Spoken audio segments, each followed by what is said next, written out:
Bom, vamos a João capítulo 8.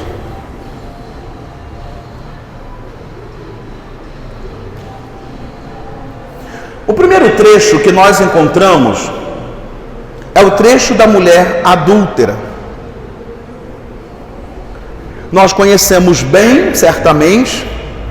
Jesus estava no Monte das Oliveiras, que já é algo bem significativo, porque no Monte das Oliveiras foi o monte que por último ele rezou antes de se entregar. O Monte das Oliveiras significa um lugar de encontro com Deus, um lugar de intimidade de Jesus com o seu Pai, não é assim? E ali, ao romper da manhã, Jesus voltou ao templo e todo o povo veio a ele, assentou-se e começou então Jesus a ensinar. Gente, a primeira forma que Jesus faz para nos libertar é ele sentar e nos ensinar. A primeira forma de libertarmos uma pessoa é através da educação, do ensino. Pena que às vezes nas nossas escolas os sistemas pedagógicos que a gente tem, filosóficos e ideológicos, talvez mais aprisionem do que libertem. Mas veja que interessante, Jesus nos ensina. Ele se sentou, o povo se reuniu ao seu redor, na frente do templo, e então ele começou a ensinar. A primeira forma que Jesus utilizou, o primeiro modo que Jesus utilizou para nos libertar foi nos ensinar. Agora, percebam aqui agora a gente ao nosso redor. O padre, na pessoa de Jesus, está no templo falando. Eu só não estou sentado, mas daqui a pouco eu vou sentar quando o meu pé inchar. E vocês estão sentados ouvindo. O que nós estamos fazendo aqui agora? Eu estou ensinando, vocês estão aprendendo. Então significa dizer que agora já está acontecendo a libertação. Porque quando paramos para ouvir a voz de Deus, quando paramos para ler e meditar a Sagrada Escritura, quando nós paramos para sermos ensinados por Jesus, ali começa a nossa salvação e a nossa libertação. Mas também eu posso dizer isso em outras palavras. Quem não para ouvir Jesus, quem não para aprender de Jesus, a vida vira um emaranhado, a vida vira uma prisão, porque nós vamos ficando perdidos no meio do caminho. Lembra que Jesus falou? Aprendei de mim, que sou manso e humilde de coração. Aprendei de mim, aprendei. Ou seja, Jesus é o mestre, Jesus é o pedagogo. É, aliás, o que é um pedagogo? Vem do grego, né? Pedagogós, paidós gogós, ou seja, aquele que conduz a criança pela mão. Na Grécia Antiga era assim. O mestre, o professor, é aquele que conduzia, orientava, mostrava o caminho para os alunos, né? Para os alunos, para os estudantes. Então, Cristo é o grande pedagogo do Pai. O Pai, Deus, enviou Jesus para nos conduzir pela mão no caminho, pelo caminho, através do deserto da vida, através da nossa história. Ele é o nosso pedagogo, nosso mestre, nosso professor. E por isso que, ao sentarmos para ouvir Jesus, ali começa a nossa cura, a nossa libertação. Agora, bata no seu peito e diga assim: a minha cura está começando agora. A minha libertação está começando nesse exato momento. Porque eu me sento para ouvir a voz de Deus. Eu sou aluno do Mestre Jesus. E seguindo então, aquela multidão estava ali diante de Jesus e os escribas e os fariseus aparecem na cena, sempre para estragar prazer. Ô, gente, que era terrível. Estraga prazer. Todo mundo bem sentado, ouvindo com deleite, com atenção a palavra de Jesus, e vieram os fariseus, os escribas, trazendo uma mulher que foi pega em adultério. E eles vêm logo com a lei. Olha, a lei diz que se alguém for pego em adultério, deve ser apedrejado. E o Senhor concorda? O que o Senhor diz disso? E eles faziam isso, diz o texto de João, para pôr Jesus à prova e terem motivo para acusar Jesus, para matar Jesus. Aliás, a morte de Jesus começou a se dar quando ele afronta a lei daquela época e se incomodou, como aconteceu agora nesse evangelho da mulher adúltera, né? Ele então, diz o texto, Jesus estava sentado, inclinou-se, escreveu na terra. Ninguém sabe o que Jesus escreveu na terra. Há muitas teorias que Jesus, por exemplo, teria escrito o pecado de cada um daqueles fariseus que estavam ali, desmascarando os fariseus. Mas uma coisa interessante, escrever com o dedo, um dos nomes, dos títulos do Espírito Santo é o dedo de Deus, que apareceu nessa semana na leitura da Bíblia, na missa, na liturgia da palavra. Se é pelo dedo de Deus que eu expulso o demônio, quem é o dedo de Deus? O dedo de Deus não é uma coisa como o nosso dedo. O dedo de Deus é uma pessoa. O dedo de Deus em Jesus é o Espírito Santo. Já ouviram essa? A gente fala, o Espírito Santo é o fogo, o Espírito Santo é a água, o Espírito Santo é o vento. Mas lá no catecismo da Igreja Católica, o Espírito Santo é o dedo de Deus. O dedo de Deus. E é com o dedo que Jesus escreve na areia. É como também, se a gente pudesse entender essa passagem, como se, através de Jesus, o próprio Espírito Santo inscrevesse no nosso coração a sua lei, que é a lei do amor, que é a lei da liberdade, lei que liberta, é lei que cura. O dedo de Deus, o Espírito Santo, inscreveu no nosso coração.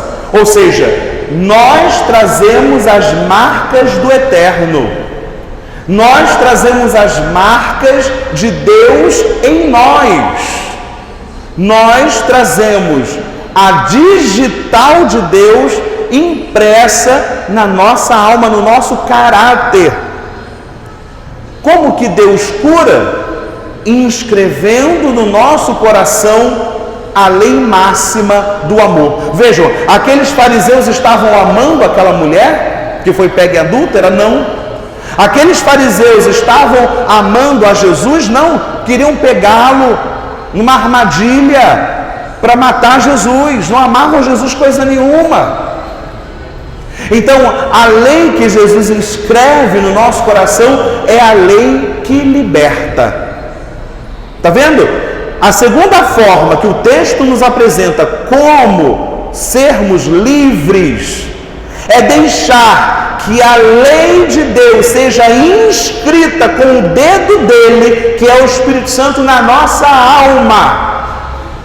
Não é à toa que o primeiro mandamento, se você pega no livro do Deuteronômio, o mandamento não é somente amar a Deus sobre todas as coisas. Não, lá diz: amar a Deus com toda a tua força, com toda a tua alma, com todo o teu entendimento. e inculca na cabeça dos teus filhos esta palavra. Inculca, fala, repete dia e noite, até entrar, até fixar, até ficar gravada essa lei do amor no coração dos vossos filhos. Porque é assim que nós vamos sendo libertos. Então vamos lá, para a gente não esquecer. Primeira coisa que a palavra de Deus ensina hoje: para a gente ser liberto tem que fazer o que, gente? O que temos que fazer? Uai, vocês já esqueceram? Vai, Luísa. Primeira coisa que tem que fazer para a nossa libertação começar a acontecer: aprender de Jesus, parar para ouvir. Segunda coisa, segundo movimento que nós temos que fazer para a nossa libertação é o quê? Deixar que a lei do amor, o quê? Seja inscrita no nosso coração. Segundo passo para a libertação é deixar que o amor prevaleça na nossa vida. Que o amor tenha força suficiente de destruir todo o mal que existe em nós. Mas agora, a gente tem que deixar isso acontecer.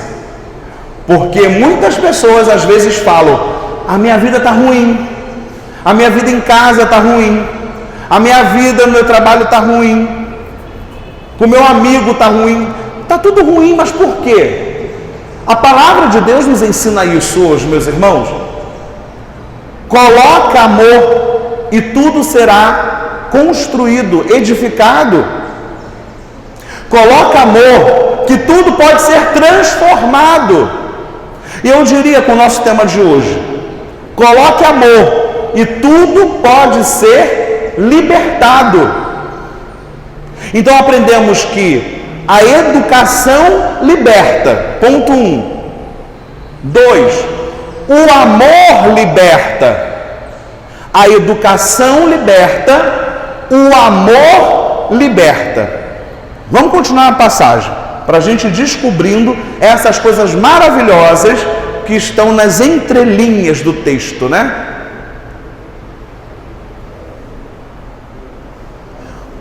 Quando então Jesus escreve com o dedo, algo mexe no coração daqueles fariseus e escribas que vão largando as pedras. Jesus pergunta: olha, quem nunca pecou, atire a primeira pedra. Essa palavra de Jesus foi uma palavra fundamental para salvar aquela mulher adúltera. Não é verdade? Bastou uma pergunta de Jesus para que aquela mulher fosse liberta.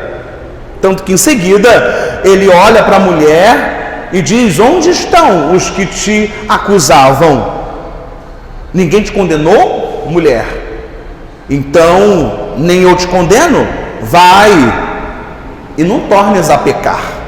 Olha que bonito. A pergunta certa, na hora certa, feita para a pessoa certa, nos liberta. Terceiro passo para a nossa libertação: fazer a pergunta certa. Qual foi a pergunta que Jesus fez para os fariseus e mestres da lei? Quem não tiver pecado, atire a primeira pedra. Ou seja, é essa pergunta que Jesus está fazendo: vocês aqui não têm pecado? Vocês não têm pecado? Não? Não? Ah, então vocês estão ótimos, pode apedrejar a mulher, porque vocês estão puríssimos. É como se Jesus estivesse perguntando: vocês estão querendo matar a adúltera porque adulterou, pecou e vocês descobriram? E os pecados seus que ninguém está vendo? É muito fácil condenar alguém quando ela está fragilizada, não é? É muito fácil condenar alguém quando ela está vulnerável.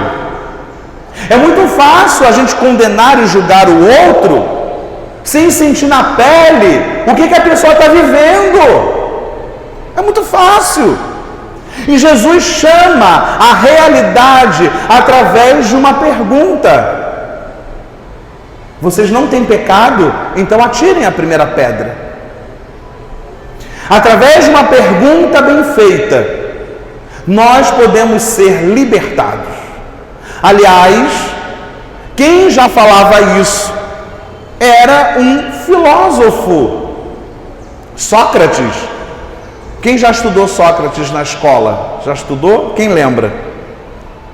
Sócrates, ele dizia no seu método filosófico que nós, os professores, aqueles que receberam a luz da verdade, devem partejar a verdade, o conhecimento. Partejar significa o professor, o pedagogo, o filósofo, ele é uma parteira da verdade nos corações. E como se faz o parto da verdade? Através de perguntas e respostas, que ele chama de maiêutica. O que é maiêutica? Tornar-se mãe. Maiêutica, tornar-se mãe. Como se torna mãe? Fazendo nascer a luz da verdade. E como se faz nascer a luz da verdade?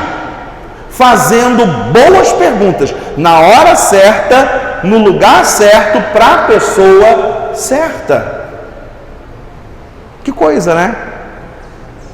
Você, irmão, irmã, você está fazendo as perguntas certas para a sua vida? Você está fazendo a pergunta certa para a pessoa certa? Já pensou se eu perguntasse aqui para vocês perguntas de física quântica? Você ia saber responder? Já pensou pegar uma criancinha de 3, 4, 5 anos e pedir para ela fazer uma equação de segundo grau? Ela vai saber fazer? Não. Porque existem perguntas que podem ser respondidas por uns e não por outros, dependendo do grau do seu amadurecimento. O que Jesus fez com aqueles escribas e fariseus foi amadurecê-los. Eles estavam verdes, imaturos, fruta no pé, sem gosto e sem sabor. Eles eram imaturos, porque pensem comigo, e assim dizem os exegetas dessa passagem, se a mulher adulterava o casamento com outros homens, quem eram esses homens que não estavam ali para serem apedrejados também? Ela adulterou com alguém. Cadê esse outro alguém? E o que Jesus fez foi libertar a mulher de ser morta, mas também libertar os fariseus das hipocrisias deles. Jesus também libertou a hipocrisia dos escribas e dos fariseus, que se sentiam bambambãs, se sentiam puros, se sentiam capazes de julgar, condenar e matar uma pessoa. A boa pergunta, ela desmascara a nossa falsidade, e aí está a libertação. Agora é custoso, né? Quando alguém chega para você, e aliás, os padres sofrem muito isso, porque nós, sendo partejadores da verdade, tem hora que a gente chega para o paroquiano e faz uma perguntinha só no pé da orelha, e tem paroquiano que sai batendo o pé, mas não é aqui em Auma, é lá em Irajá, de onde eu venho. Lá o povo é terrível, tá entendendo? O padre nem falou nada, ele só fez uma pergunta. E Jesus irritava também, Porque quando a gente fica irritado, você já pode perceber, é porque verdades estão sendo ditas, né? Que nem outro dia a moça falou, pois é, padre, o senhor está careca, né? Você acha que eu fiquei irritado? Ela falou mentira? Não, eu estou carequinho. Maravilha. Obrigado, Arlete, você sempre me elogiando. O que nos irrita é justamente quando nós somos desmascarados. Por isso, estar pronto para ser liberto, que é muito bonito, Jesus veio me libertar. Mas toda libertação tem um preço a ser pago. Por isso, que antes de Jesus curar um doente, né? Tinha lá o leproso, tinha lá o cego, tinha lá o cara que não andava, o paralítico. Eu sempre fiquei encafifado. Jesus pergunta assim, tá o cego lá, ele pergunta, o que queres que eu te faça? Queres que eu te cure? Uai? Eu falei, mas Jesus está de brincadeira. O que queres que eu te faça? Não, Jesus, nada, traz só um copo d'água, já tá bom. Não, uai. Um homem paralítico não podia trabalhar, mendigava na porta do templo, na porta da entrada das cidades. Vinha uma pessoa da família de manhã, botava ele lá, chovesse, fizesse sol, ele estava lá sentado, paralítico, ele não anda. No final do dia, vinha a família, pegava de volta, levava para casa. Por que Jesus pergunta, o que queres que eu te faça? Queres ser curado? Por que Jesus faz isso? É uma pergunta maiêutica. É uma pergunta de partejar a verdade. E sabe o que Jesus estava perguntando no fundo? Meu irmão paralítico, está muito fácil para você, porque você senta, pede a esmola, leva para casa, te pegam, levam no colo, você dorme, te trazem de volta, você não tem responsabilidades, é muito tranquilo. Porque na hora que um paralítico, um deficiente, começasse a sua vida normal, Jesus curou, ele ia ter que trabalhar. Ele ia ter que trabalhar, pegar duro no trabalho. E se ele trabalhasse, ele teria que pagar os impostos ao imperador. O mendicante doente, desfavorecido, que vivia na rua, maltrapilho, não tinha que pagar nada para a coroa, mas era arranjar um emprego que vinha logo os impostos. Tinha que pagar o imposto, senão o leão comia. E não era o nosso leão de hoje, era leão de verdade. Eu botava lá, o leão comia. Olha o que eu estou te dizendo. Vocês vieram aqui hoje atraídos pelo tema. Se Jesus vos libertar, sereis verdadeiramente livre. Eu quero que Jesus me cure de manhã, lá na igreja, do dia 13. Jesus, com a cura, com a libertação, vai vir um monte de responsabilidade. A cura não é de graça, não. A cura requer compromisso de vida, empenho de vida, mudança de vida. Que seria muito mais cômodo para o paralítico ficar sentadinho o dia inteiro, só pedindo uma esmola para o ceguinho, por favor. Porque com a cura, possível cura daquele cego, por exemplo, ele teria que ter compromissos com a religião do povo dele, o judaísmo. Ele tinha que ir à igreja e dizimar na igreja, na sinagoga dos judeus. Olha quanta coisa. E ele, sendo judeu, teria que ter uma família, porque era visto com muito maus olhos um judeu que não tinha família. Como assim? Nossa Senhora, para vocês sabem e têm noção, para a gente entender, com 14 anos já estava se casando.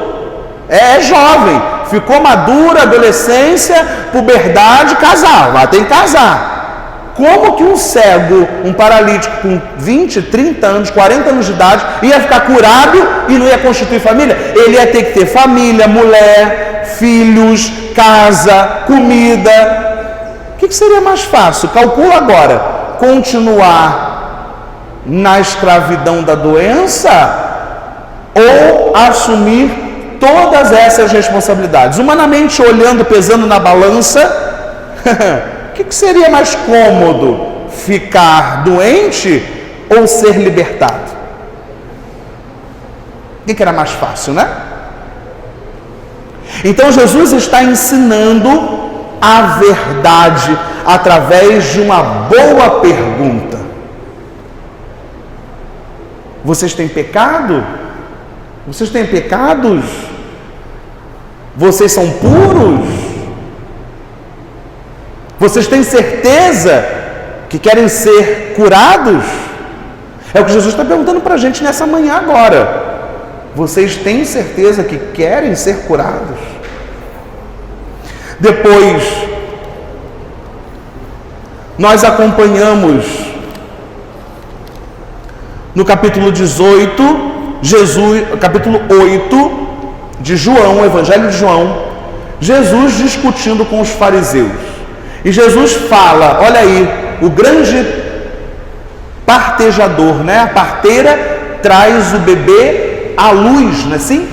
Ela dá a luz. E olha o que Jesus fala em seguida. Falou-lhes outra vez Jesus: eu sou a luz do mundo. Aquele que me segue não andará nas trevas, mas terá a luz da vida. E aos fariseus disseram: tu estás dando testemunho de ti mesmo, teu testemunho não é digno de fé. Veja que interessante, para a lei judaica, aliás, até hoje a nossa lei, para que um contrato, para que um processo judicial tenha valor, você tem que ter pelo menos 2 testemunhas. Os fariseus estão questionando: você, Jesus, é realmente o Senhor, o Messias que veio curar, salvar e libertar? E Jesus está dizendo: sim, eu estou dizendo para vocês que eu sou. Aí os fariseus perguntam: bom, mas o Senhor está dizendo, cadê as tuas testemunhas? E Jesus fala: olha, eu não preciso de ninguém para dar testemunha, porque eu sou a luz, eu sou o caminho, eu sou a verdade, eu sou a vida, e ninguém precisa receber testemunho sobre mim, porque eu sou aquele que é. E aqui Jesus revela a sua essência divina. Ao longo do texto, não vamos ter tempo de ler todo, mas ao longo do texto, Jesus usa essa expressão: eu sou. Quem é o grande eu sou?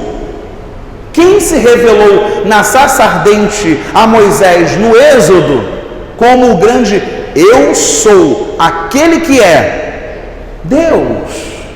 Então Jesus está claramente dizendo: eu sou Deus. E mesmo Jesus diz: se vocês não acreditam na minha palavra, o meu Pai dá testemunho de mim. O meu Pai fala a verdade sobre mim. E quando Deus falou sobre Jesus, lembram? Qual a passagem bíblica? Deus falou sobre Jesus, apresentando Jesus ao povo. Lembram? Pelo menos uma palavra.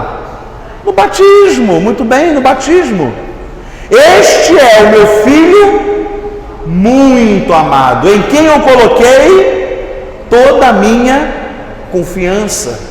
Ou, dependendo da tradução, a minha afeição, coloquei nele todo o meu amor. Esse é meu filho, escutai-o.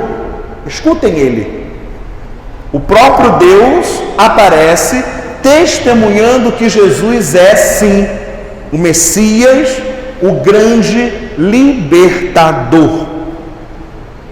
Meus irmãos, essa palavra está nos mostrando que para haver libertação é preciso deixar que a luz da verdade entre na nossa consciência. A luz da verdade entre na nossa consciência. Agora, isso é muito duro, né? Porque você já fez a experiência de passar por um longo túnel escuro, quando a gente atravessa lá para o lado da Zona Sul, aqui no Rio de Janeiro, né? O túnel tudo escuro. Nesse sol de quase meio-dia, quando você sai da boca do túnel, o que acontece com a sua vista? Ofusca, você deixa de enxergar uns, 10 segundos talvez, não é? Porque a luz ofusca. E dizem isso: se uma pessoa ficar muito tempo num ambiente sem luz, não pode acender a luz uma vez só, que queima a retina, prejudica a visão. O que isso está falando para nós?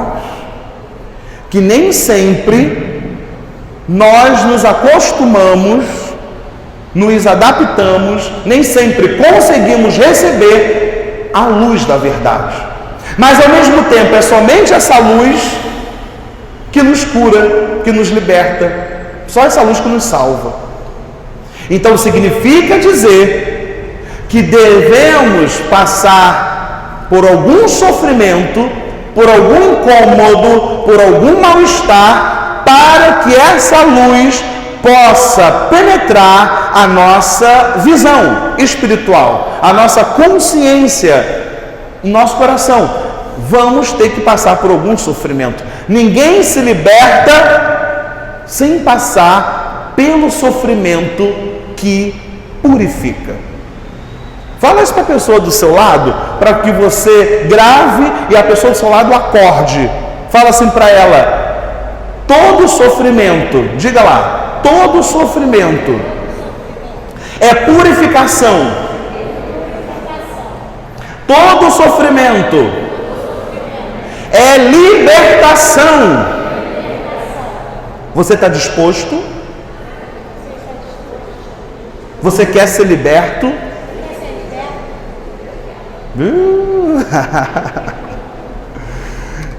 Todos nós queremos ser libertos, né? Porque veja, irmãos, não faz parte da nossa essência viver na escravidão. Ninguém merece, ninguém nasceu para isso. E toda a escravidão arranca a nossa dignidade, não é?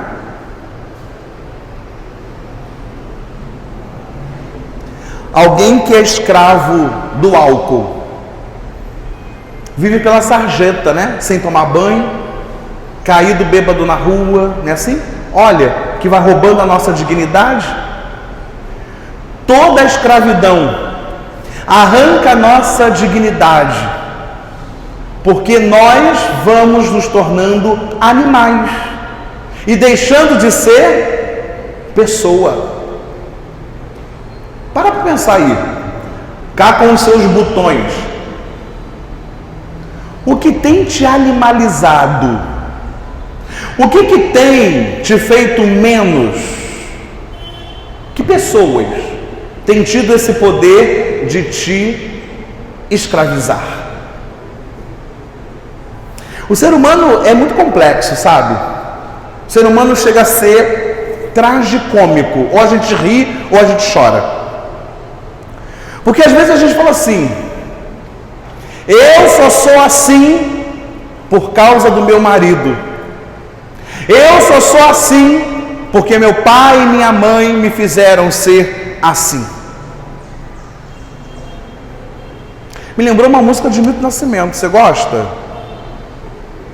Por tanto amor, por tanta emoção, a vida me fez assim. Doce ou altroz, manso ou feroz, eu caçador de mim, preso a canções, entregue a paixões que nunca tiveram fim. Vou descobrir o que me faz sentir, eu caçador de mim. Não é assim? Vocês gostam, né? Ser humano é sempre um caçador de si. Mas por que eu tenho que caçar quem eu sou?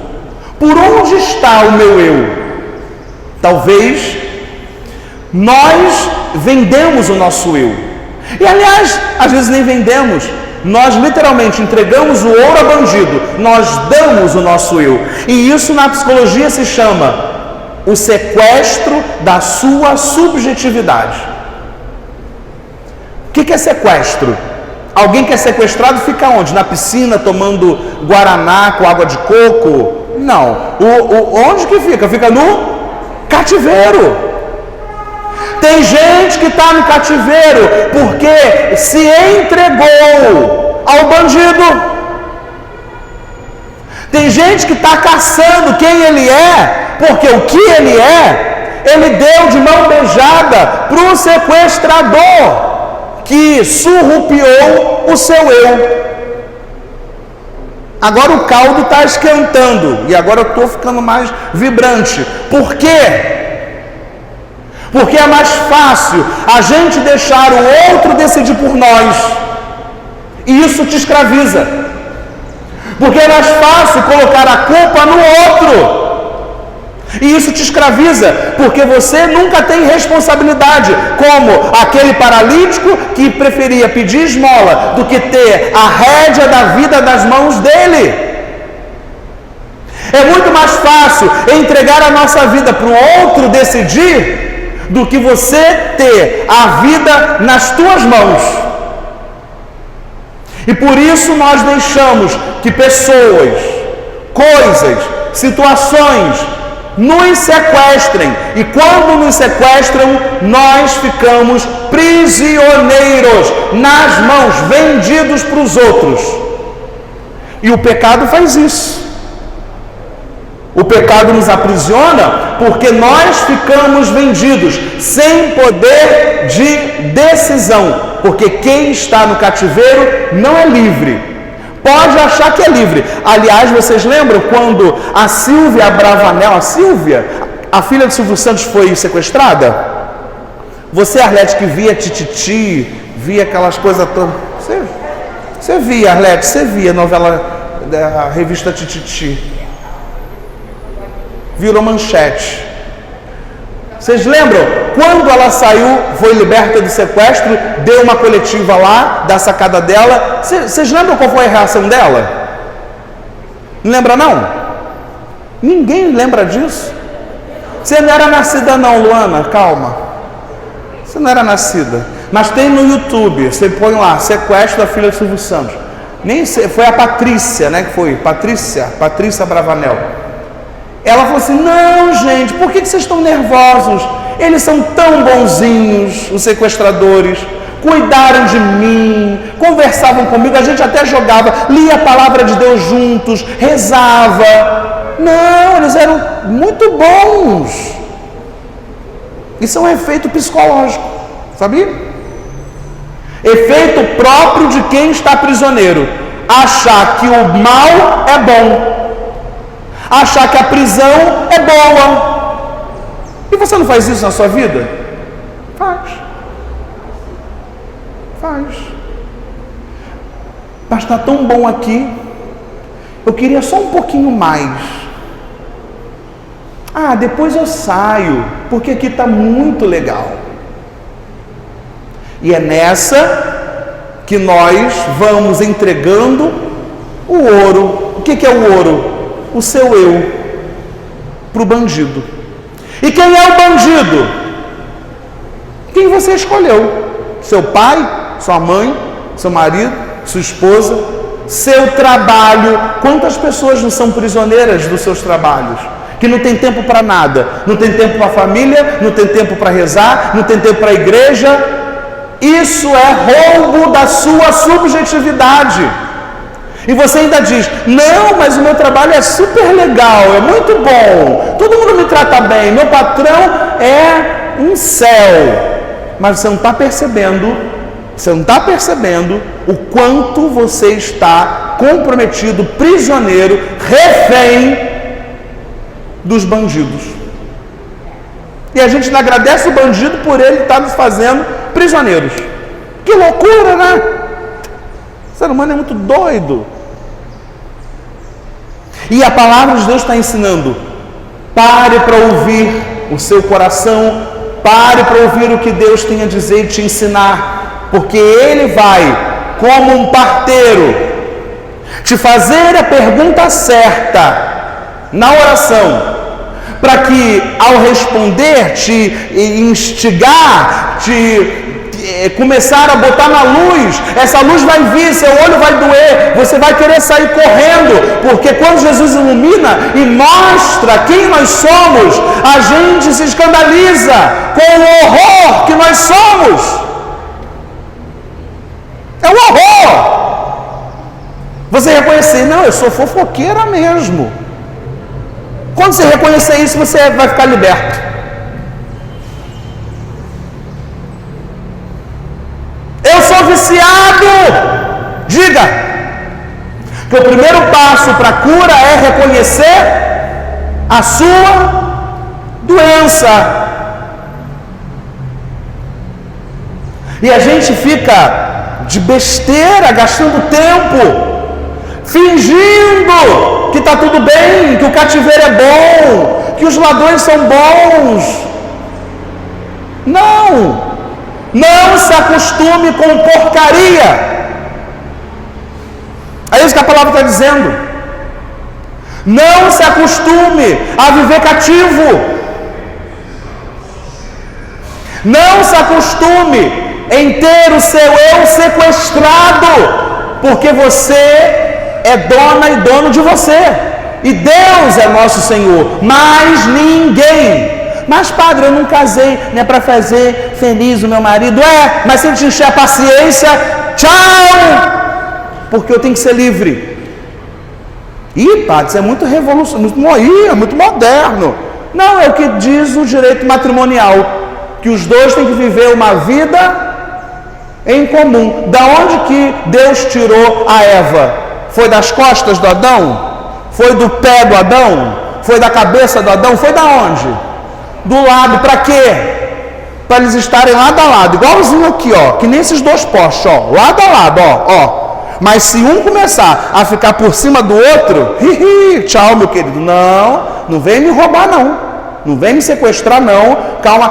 Mas ele é um bom marido, ele põe comida em casa, ele fica em casa comigo de pijaminha, vendo cineminha, mas ele está te ferrando. E você sequestrado está dizendo, mas ele é bom, eu amo ele, eu amo ela. Fica aí, cativo, preso. O problema é seu. E quantas outras coisas nos aprisionam e a gente não está nem sabendo, né? A gente não está nem sabendo. Porque se a gente não para ouvir o coração, ouvir o que Deus está dizendo, que horas que essa luz vai entrar? Que horas que Jesus vai fazer a pergunta? Não vai, porque a gente já sabe que se ele fizer a pergunta, vai incomodar, vai doer, vai me desestabilizar. Eu vou ter que ter responsabilidade, que nem o cego, quando voltou a enxergar, teve que pagar a conta da cura dele. Você está disposto a pagar a conta da sua libertação? Está disposto? Você está disposto a pagar o preço de ser livre? Ou toda prisão tem um resgate a ser pago? Não é assim? Você tem o dinheiro, as condições para pagar o seu resgate? Agora é uma pergunta bem feita, que eu vou partejar de você uma novidade. Você tem dinheiro para pagar o seu resgate? Tem? Não. E como que nós fomos então resgatados? Quem pagou o preço do nosso resgate? Quem pagou o preço da nossa libertação? Diz São Paulo, o documento que o diabo tinha contra nós e que nos aprisionava e nos acusava, foi cancelado graças ao sangue de Jesus. Agora você tem que aplaudir Jesus.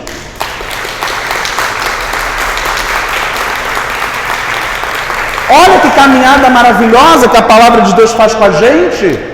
Olha que coisa maravilhosa.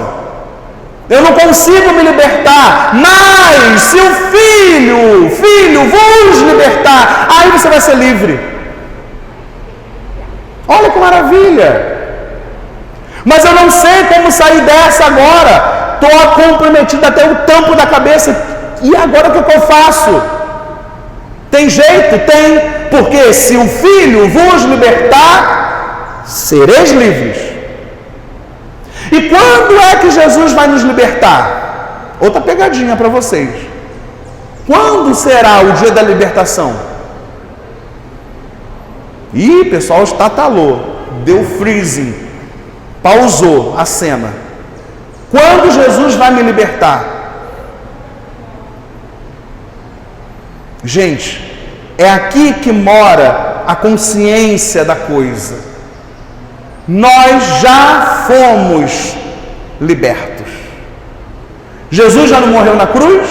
Ou ele ainda vai morrer? Não. Ele morreu na cruz há 2021 anos atrás. Portanto, Jesus já nos curou.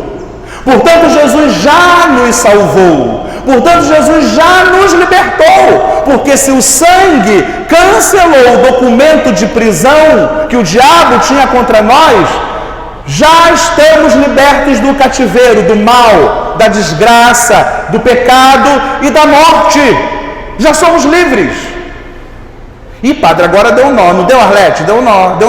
Ah, padre, mas está dizendo que já morreu na cruz, já me libertou, mas eu estou sofrendo pra caramba na mão do meu filho, estou sofrendo na mão do padre Tarquino, meu Deus, não é assim? Eu estou sofrendo com esse governo, eu estou sofrendo, mas como que o senhor está dizendo que eu estou livre, se eu não me sinto livre? Deixa eu te contar uma história que você vai entender o que eu estou dizendo.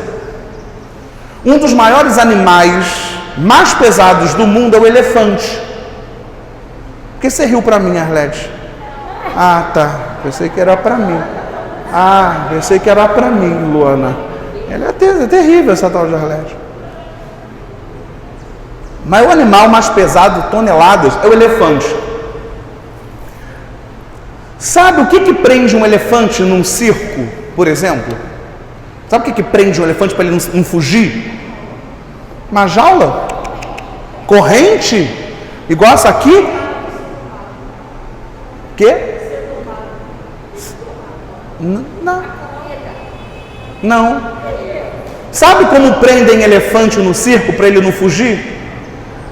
Com barbante de amarrar pão. Barbante de amarrar pão. Isso aqui é grosso, ó. O elefante nem precisa.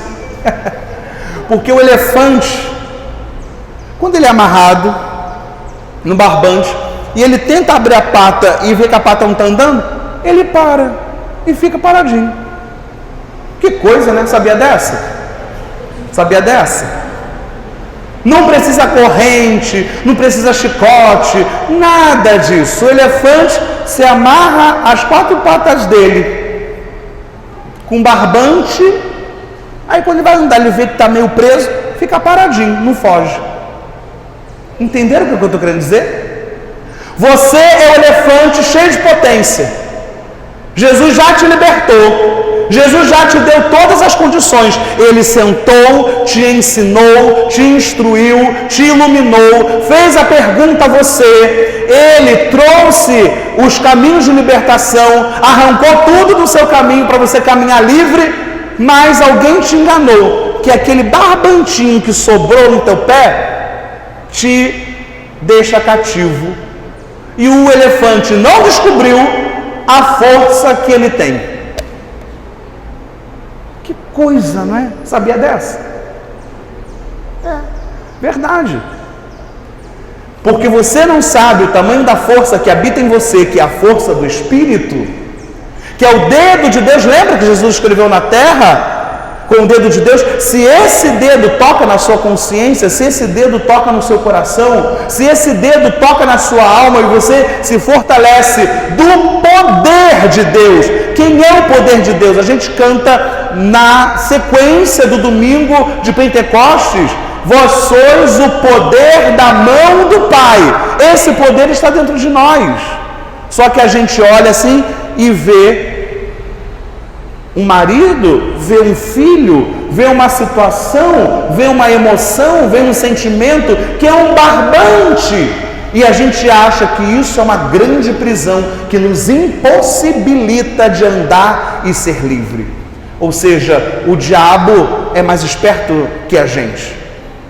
Porque assim como o dono do circo engana o elefante, amarrando o pé dele com um fio de barbante, o diabo faz isso com a gente, dizendo: você não consegue mesmo não, você não pode mesmo não, você não vai sair dessa nunca. Igual o povo no deserto, né? Eu preguei essa semana que apareceu na palavra de Deus dizendo: o povo que não ouviu a voz de Deus, tá vendo? Não parou para ser ensinado, para ser educado, andou 40 anos no deserto, andou para trás, um caminho que, se eles tivessem ouvido bem direitinho o que Deus estava mandando e indicando por onde seguir, eles tinham chego em menos de um mês. E eles levaram o quê? 40 anos no deserto. Por causa de quê? Porque não ouviram a voz de Deus, não foram iluminados, não deixaram que Deus questionasse, fizesse a pergunta certa, na hora certa, para eles. E isso lhe custou 40 anos de deserto. Talvez a prisão que a gente está conversando nessa manhã, esse deserto que você passa, você já está cansado, você já se vê sem força, exausto de lutar, e talvez você tenha levado a vida como uma luta. Eu tenho dito isso. Às vezes a gente olha para o irmão não como irmão, mas como alguém que a gente tem que se defender, ou alguém que a gente tem que atacar. Isso é uma prisão. Ninguém precisa se defender de ninguém, nem atacar ninguém, mas foi o que o mundo e o diabo, pai desse mundo, ensina para a gente. E nós vamos sendo cativeiro sem nem perceber. A gente vai entrando nessa onda, acreditando no que o dono do circo diz. Tá vendo? Você não pode. Tá vendo? Você é fraco. Tá vendo? Você nasceu para viver essa vida medíocre mesmo. Esse acostume está muito bom. Como os sequestradores que elogiam, aqueles que foram sequestrados elogiam os seus sequestradores. Eles são bonzinhos, me deram até balinha e bombom quando eu estava preso. E o povo de Deus fez isso. Lamuriavam ao longo do deserto dizendo: pelo menos lá no Egito, na escravidão, eu tinha cebola, carne à vontade para comer. Olha que coisa, né? E às vezes é isso. A gente está tão preso ao que o cativeiro nos dá, a gente está tão acostumado ao que os nossos sequestradores nos dão, que a gente pensa: para que fazer esforço? Para que ser curado se está bom do jeito que está? Não se conforme, porque você nasceu para a liberdade. E aí eu concluo dizendo a mesma palavra que Jesus dirá no final do capítulo 8. Não dá mais tempo da gente continuar, mas no final do capítulo 8, depois você lê, capítulo 8 do Evangelho de João vai dizer: a verdade vos libertará. E Jesus disse: eu sou o caminho, a verdade e a vida. Em outras palavras, Jesus vai te libertar ao passo que você receba a luz da verdade, sem medo, sem medo, sem medo. Porque quem está com o dente doendo, mas tem medo do motorzinho do dentista, vai continuar com o dente doendo. Quem tem medo de enfrentar a vida, quem tem medo de se posicionar e proclamar como Dom Pedro, independência ou morte, quem tem medo vai continuar escravo, vai continuar preso. E rindo, que nem hiena, né? Hiena diz que é assim: ela come fezes, que no deserto não tem nada, tem fezes, tem animal podre, tem carniça, come e elas fica rindo. Arlete, você está imitando a hiena ou é você mesmo? Pelo amor de Jesus Cristo. É verdade.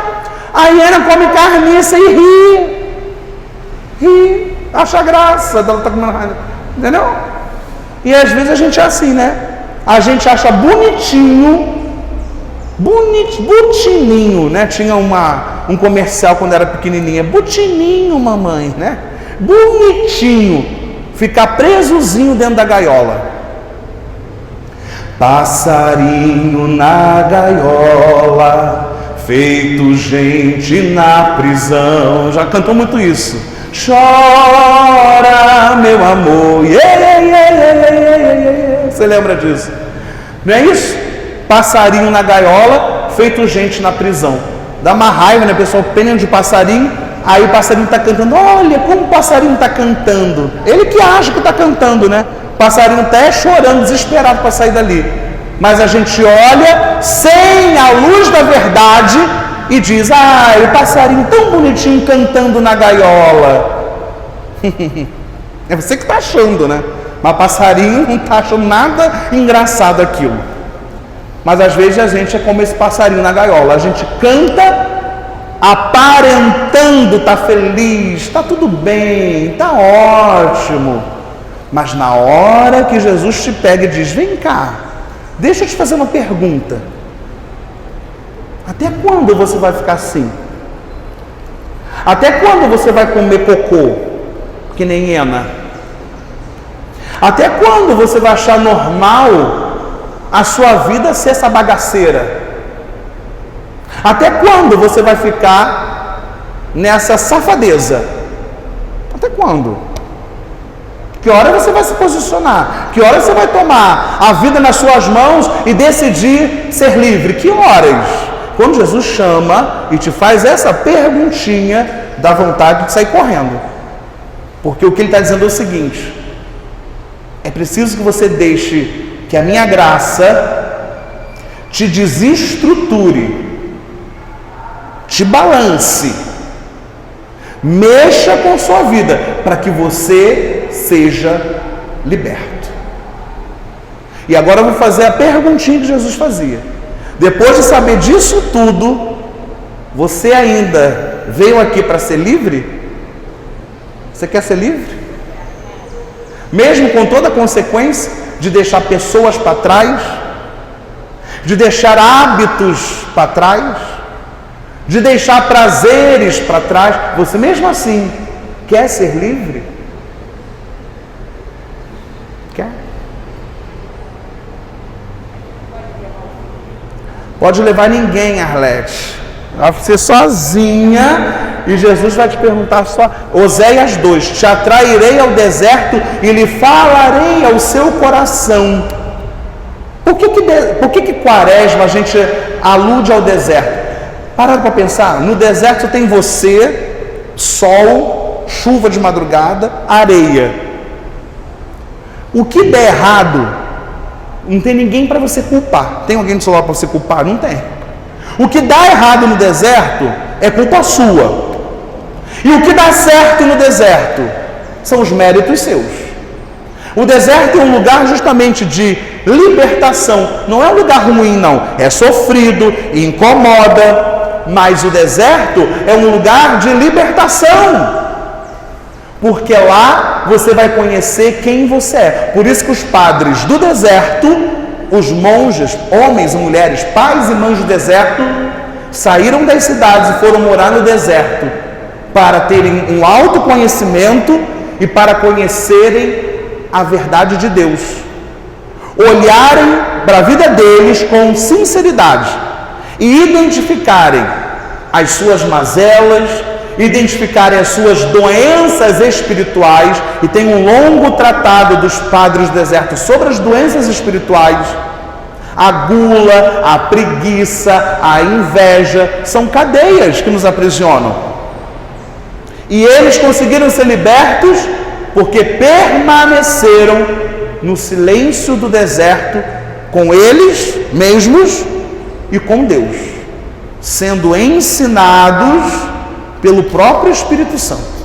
Não tinha padre para pregar, não tinha missa, não tinha televisão para ouvir pregação da canção nova, não tinha. O que eles tinham no deserto no século II? Eles com eles mesmos. E talvez para que a sua libertação chegue, você precise necessariamente encarar o deserto.